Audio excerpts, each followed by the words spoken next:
Assalamualaikum, selamat pagi. Okey, ni rakaman untuk call tanya yang buy ataupun sell. Memang saya ada analisis bagi dekat membership lah untuk buy position berbanding sell, disebabkan satu, market semasa dengan market sebelum ni berbeza, tapi cuma kita fokus apa yang market nak bagi kat kita. Saya tak nak panjangkan video, analisis short saja. Mungkin yang baru boleh tengok, yang lama follow saja apa market nak bagi kat kita.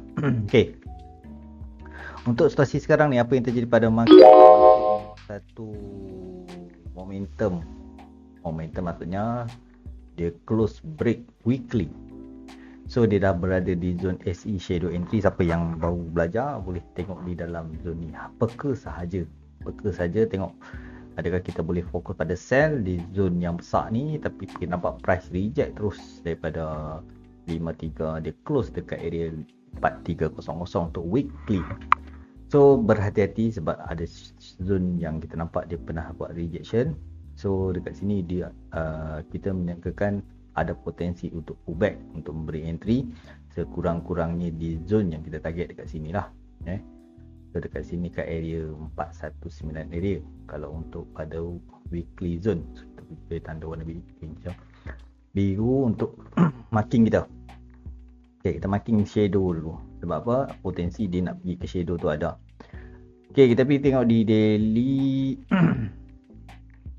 Okay, kita peka saja open close price tu. Kalau price dia buat satu momentum, follow saja momentum yang terkini.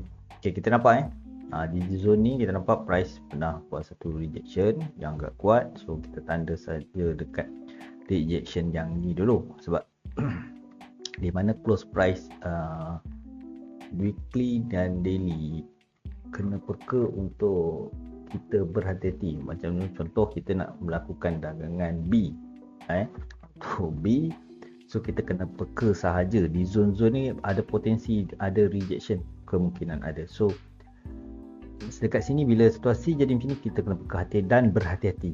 Bila price jatuh buat kejatuhan macam ni, relax saja, tak ada masalah apa-apa, sebab kita tahu potensi untuk dia pullback ada. Okay, kita tengok bila jadi situasi ni, hampa boleh delete dulu yang weekly, just marking sahaja untuk high dia. So dekat sini kita boleh cut dia lah, kita cut dia.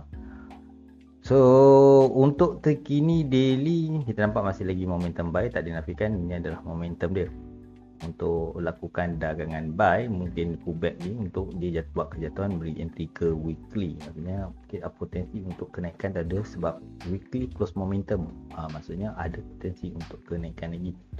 So di daily kita nampak masih lagi momentum buy, dan di H4 kita nampak masih lagi momentum buy, tak dinafikan.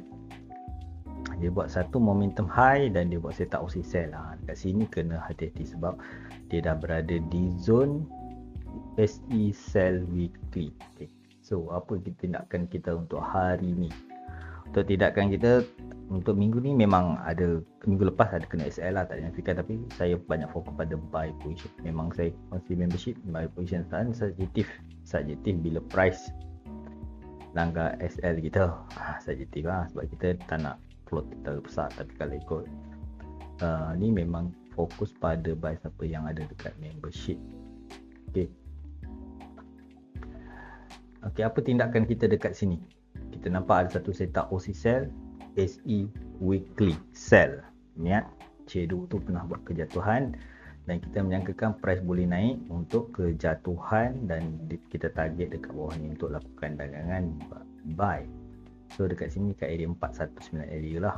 So potensi untuk dia pullback dalam zone ni ada. Untuk kecilkan zone, untuk mencari zone-zone, kita boleh buka lower time frame untuk mencari buy sell position lah, berbanding buy. Sebab satu, kita tahu price dah berada di dalam zone, so kita kena hati-hati lah. Sebab kalau kita tak fokus, kita takut saat lagi kita cuba masuk B, dia turun terus. So dekat sini kita nampak ada zone-zone yang dia pernah melakukan dagangan,